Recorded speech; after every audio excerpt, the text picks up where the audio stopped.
पवन सिंह किसी स्टेज पर खड़े हो सफलता के नशे में डूब के कहते हैं कि भोजपुरी का लेवल क्या होता है यह हमने दिखाया है। भोजपुरी इंडस्ट्री में सबसे पहले हिंदी हमने लाया है।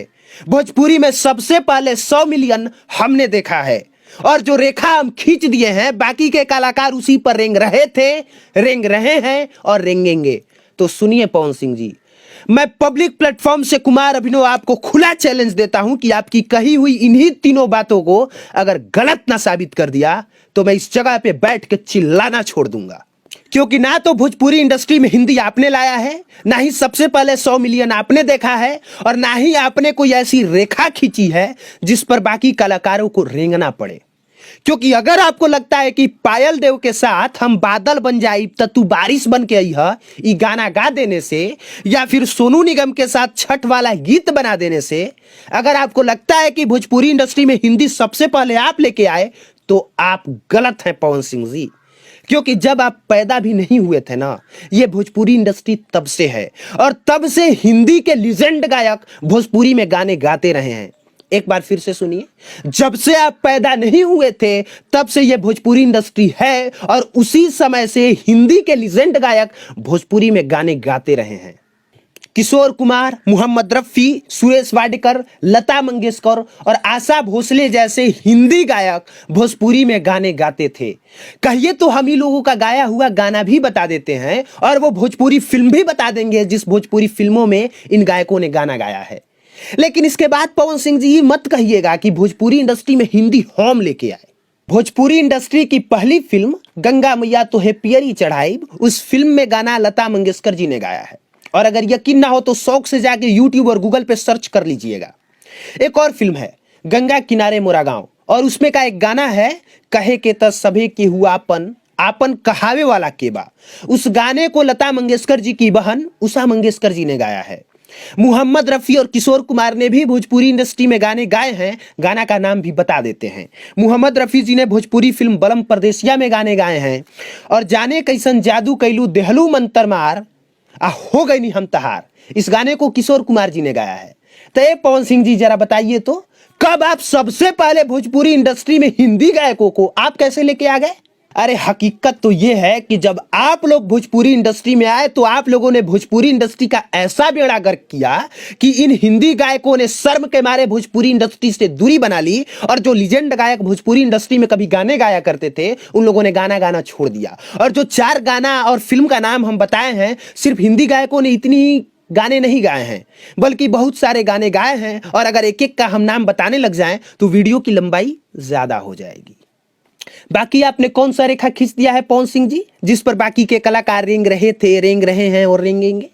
पाला सटा के वाला रेखा कि मारत मजा बिन बिया है मजा वाला रेखा कि छलकत हमरो जवनिया ए राजा वाला रेखा कि राते दिया पिता बुता के पिया क्या क्या किया वाला रेखा?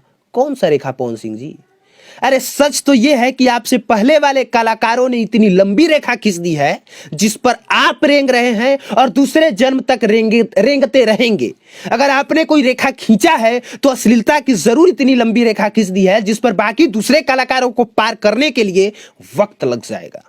भोजपुरी में लेवल की बात करने वाले पवन सिंह जी, आप तो ये तक नहीं जानते कि भोजपुरी इंडस्ट्री का एक वो भी वक्त आया था जब भोजपुरी इंडस्ट्री पूरी तरह से डूब गई थी और उस समय के हीरो नाजिर हुसैन, सुजीत कुमार, राकेश पांडे, कुणाल और रवि किशन हुआ करते थे।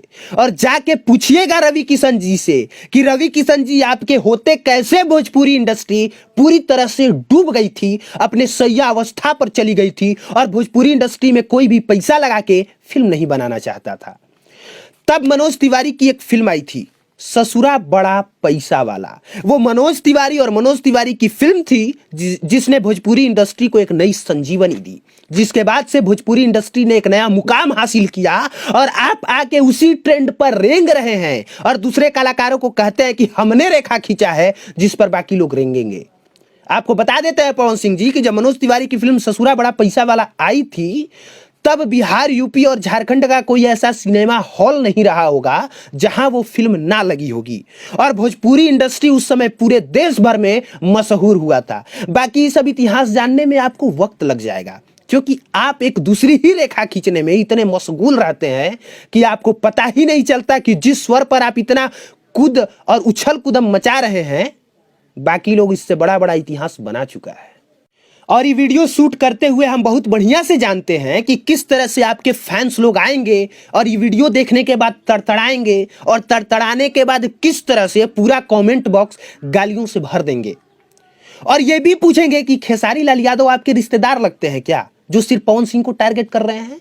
तो जवाब पहले से हम तैयार रखे हैं, और जवाब में यही कहेंगे कि जब खेसारी लाल यादव लाइव आए थे तो लाइव आके सिर्फ पवन सिंह को गरिया रहे थे, पूरी जनता को नहीं, पूरे लोगों को नहीं, पूरे कलाकारों को नहीं।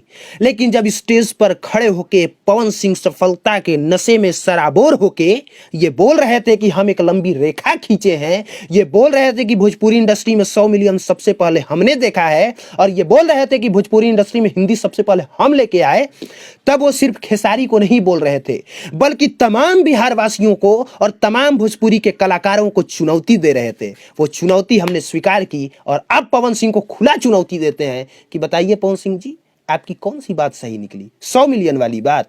अरे मनोज तिवारी इतनी लंबी रेखा खींच चुके हैं जिसके आगे आपके 100 मिलियन का रिकॉर्ड इतना छोटा है कि वो बताते हुए भी हमें शर्म आ रहा है।